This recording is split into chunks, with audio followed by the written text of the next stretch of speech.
Anda kembali di Ainyu Sore dan kita masih membahas terkait dengan gelombang perlawanan kampus untuk demokrasi dan masih bergabung bersama kami Guru Besar Ilmu Hukum dan juga Ketenagakerjaan Universitas Brawijaya, Prof. Rahmat Safat dan juga pakar politik Mas Henry Satrio. Kita kembali ke Mas Henry. Mas, kalau kita lihat tadi terkait dengan fenomena suara dari kampus, suara dari sivitas akademika seakan kurang didengarkan. Kemudian juga Pak Jokowi ini kemarin menanggapi terkait dengan sikap dari sivitas akademika ini bilangnya hanya, oh ini adalah hak demokrasi. Nah, apa yang seharusnya dilakukan pemerintah menyikapi masifnya gelombang perlawanan ini, Mas? Ya, kalau didengarkan. Buktinya Mas Bre dan teman-teman kan menyiarkan hal itu. Jadi artinya kegundahan sivitas akademika, para guru besar dan akademisi itu sebetulnya didengarkan. Hanya didengarkan oleh siapa gitu ya. So far media mendengarkan itu. Jadi terima kasih juga. Kemudian banyak masyarakat, rakyat-rakyat kecil juga mendengarkan hal itu. Harusnya yang kita lagi tunggu ini bagaimana komentar dan tindakan dari wakil-wakil rakyat kita supaya kegundahan ini bisa bergulir secara legal hukum tata negara gitu ya, sehingga fungsi legislatif juga bisa dimainkan untuk memberikan masukan kritis kepada eksekutif gitu. Kalau tentang respon dari Pak Jokowi sendiri, kalau dari wawancara saya di YouTube saya dengan Mas Romahur Muzi ya, Mas Romi itu salah satu sahabatnya Pak Jokowi, ya beliau mengatakan bahwa saat ini Pak Jokowi itu sangat mungkin sudah kebal dengan masukan-masukan. Jadi artinya memang ada tujuan yang ingin dicapai sehingga ya akhirnya responnya adalah respon standar dan general seperti kemarin gitu ya. Ini adalah hak demokrasi dan lain-lain. Sebetulnya hal ini menjadi lampu kuning ya buat pemerintah. Karena pada saat para akademisi guru besar itu menyuarakan kegundahannya sebagai agen perubahan sosial, artinya memang ada hal yang tidak baik-baik saja. So artinya pemerintah harus mendengarkan itu. Dan lagi-lagi tadi sempat saya sampaikan bahwa sebetulnya kegundahan setiap kampus itu hampir sama ya, tentang pelaksanaan pemerintahan, tentang demokrasi, tentang bagaimana sumber daya alam yang digunakan semakmur-makmurnya untuk rakyat, yang sebetulnya itu hal-hal yang bisa ditangkap oleh pemerintah dan anggota DPR terutama. Mungkin semoga saja dari sini guliran-guliran ini memang bisa mengubah arah bangsa menjadi lebih baik lagi gitu, Mas Bre. Ya, baik, ini adalah lampu kuning bagi pemerintah terutama untuk legislatif. Kemudian kita ke Prof. Rahmat. Prof, ini kan dari pihak UB memang sudah menyampaikan beberapa poin, namun tadi kami tidak melihat adanya poin yang menyampaikan menuntut agar para capres, kemudian cawapres ataupun menteri kabinet yang sedang terlibat dalam tim ses kampanye para pasangan calon untuk mundur. Yang kami dengar ini dari UI. Apakah sikap yang sama juga akan Anda sampaikan, Prof? Iya, sebenarnya kan kita ingin ya, seperti yang pernah saya datangi di negara-negara seperti Taiwan, Jerman, Jepang ya. Mereka sangat bagus ya, link and match kerjasamanya antara swasta, perguruan tinggi, dan pemerintah. Tapi di Indonesia, saya tidak pernah dipanggil oleh pemerintah daerah untuk diajak ngomong. Ya, saya juga pengurus Asosiasi Profesor Indonesia. Nggak pernah kami diminta dialog dengan pemerintah. Padahal sudah sekian tahun saya menjadi pengurus.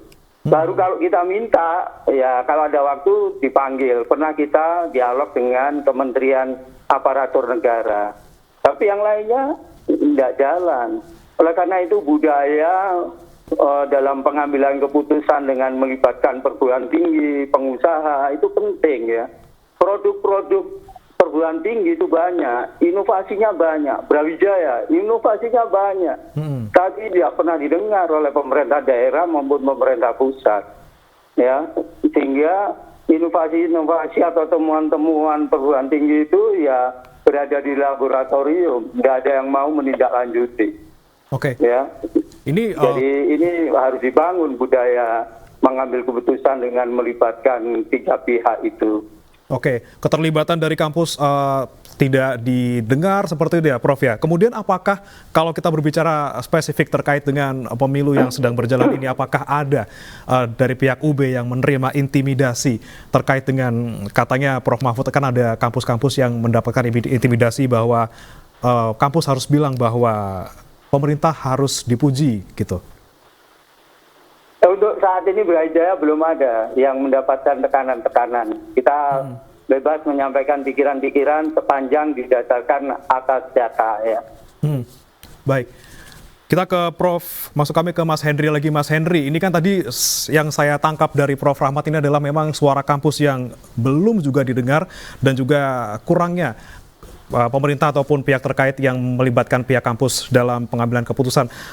Kemudian Mas Henry, kalau Anda melihat fenomena yang terjadi sekarang, ini apakah akan berpengaruh banyak terhadap tata kelola negara ke depannya? Apalagi misalnya ada kampus yang meminta para menteri ataupun kepala daerah mundur dari jabatannya selama masih tergabung dalam tim ses kampanye. Bagaimana nanti kabinet dan juga pemerintahan akan berlangsung ke depannya?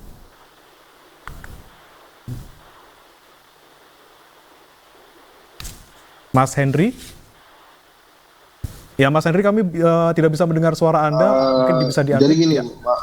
Mas Bre, saya rasa pasti akan sangat berpengaruh ya. Ini beruntung sekali para mahasiswa belum kembali ke dalam sebuah atau kembali ke perkuliahan ke kampus-kampus ya. Memang ada beberapa yang mulai tapi masih online.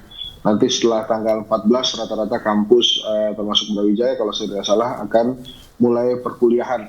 Nah itu sangat mungkin kemudian apa yang disampaikan oleh para guru besar ini akan ditindaklanjuti oleh mahasiswa. Sehingga ini menurut saya sih sebuah gerakan yang positif ya, karena sebuah gerakan yang mengembalikan demokrasi Indonesia ke dalam tracknya. Nah yang menjadi perhatian penting itu adalah nanti pada saat tanggal 14 dengan apa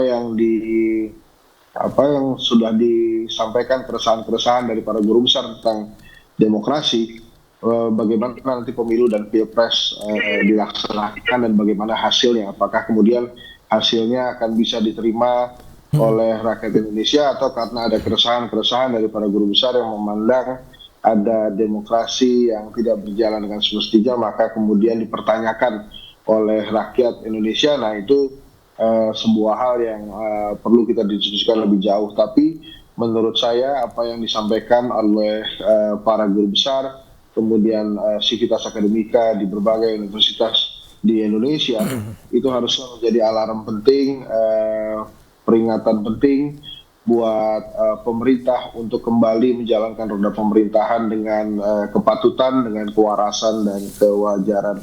Jadi bukan kemudian menyampingkan hal-hal yang sebetulnya kita tidak inginkan pada saat kita melaksanakan reformasi 98. Nah itu menurut saya hal pentingnya dan ini bukan sedang bercanda juga nih guru besar ini.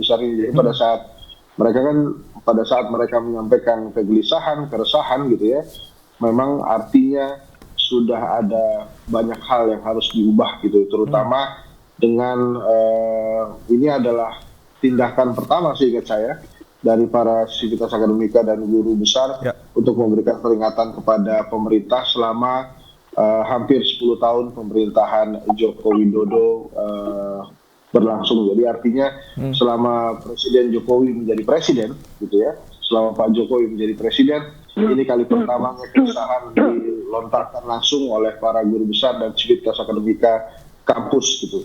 Jadi artinya memang ada hal yang sedang tidak baik-baik saja dan kita nantikan bagaimana pemerintah merespon ini lebih baik lagi dan kemudian bagaimana DPR merespon kegelisahan-kegelisahan para sivitas akademika ini. Yang jelas memang yang disampaikan ini sebuah pesan yang sangat jelas bahwa keinginan ada perbaikan dan perubahan karena saat ini pemerintahan dijalankan dengan tidak patut dan tidak wajar menurut saya. Baik, terakhir kita ke Prof Rahmat, singkat saja Prof. Terakhir harapan saya pikir dari pihak sudah 34 kampus bicara ya. Jadi budaya dalam pengambilan keputusan pemerintah pusat maupun daerah harus dirubah.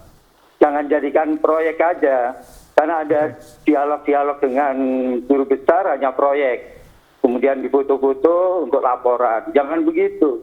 Ini sebuah kerja yang